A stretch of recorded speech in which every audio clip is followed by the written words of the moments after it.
Magandang araw mga kapatid. Ang ating devotion sa araw na ito ay pinamagatan ko pong time, oras. Ang text po natin ay nagmula sa Psalm chapter 90 verse 12 in NIV. Teach us to number our days that we may gain a heart of wisdom. Time is a lot like battery energy. We rarely know how much is left until it is gone. With time, unlike batteries, we cannot buy more or borrow from someone else. That is why time is so valuable to us. And yet, we often live as though it means so little. All of us would admit we waste far too much time doing things that aren't important or significant. We know we should be more purposeful about how we spend our time, but we are often unsure just what that is. The Bible is clear that how we use our precious little time on earth will have an impact on our life in heaven. We seem always to live with the phrase, so much to do with so little time. But God does not ask us to do everything, just everything He has called us to do. And He assures us that there is time for whatever that is.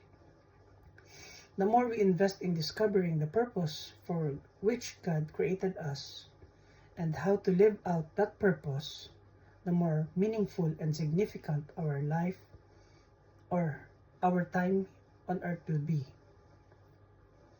How can I best use my time? In Ecclesiastes chapter 3 verses 1 to 11, it says here, "There is a time for everything, and a season for every activity under heavens. A time to be born and a time to die. A time to plant and a time to uproot. A time to kill and a time to heal. A time to tear down and a time to build. A time to weep and a time to laugh. A time to mourn and a time to dance. A time to scatter stones and a time to gather them. A time to embrace and a time to refrain from embracing. A time to search and a time to give up. A time to keep and a time to throw away. A time to tear and a time to mend. A time to be silent and a time to speak. A time to love and a time to hate. A time for war and a time for peace. What do workers gain from their toil? I have seen the burden God has laid on the human race. He has made everything beautiful in its time. He has also set eternity in the human heart.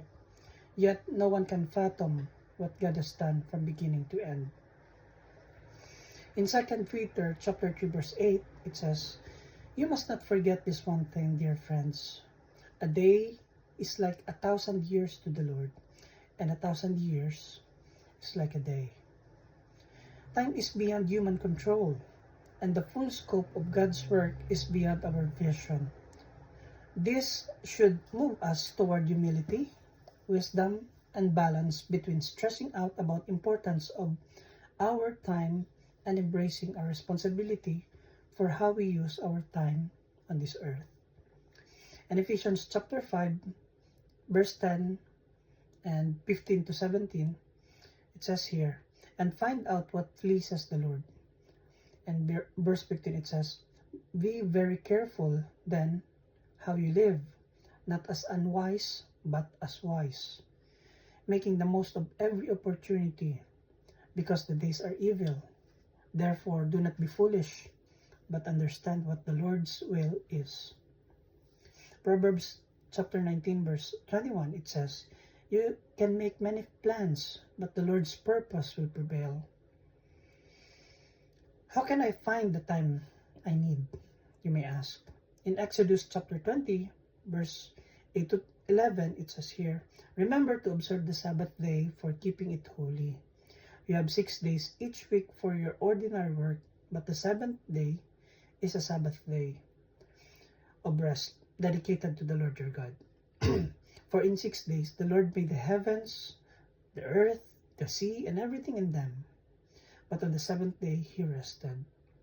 That is why the Lord blessed the Sabbath day and set it apart as holy.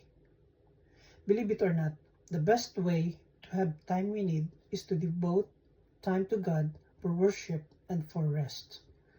Devoting time to God gives us a spiritual refreshment and the opportunity to hear His priorities for us. Devoting time to rest honors God's work above our own and gives us physical refreshment and the energy to do what we are called to do.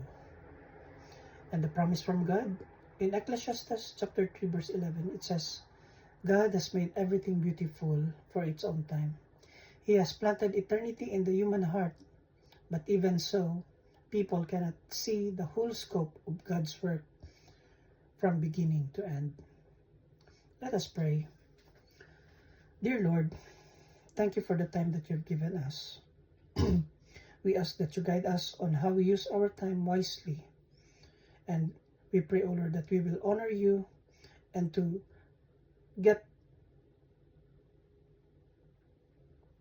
honor you, Lord, for the purpose that you have given us in this earth. Help us to accomplish the purpose that you have given us in this earth.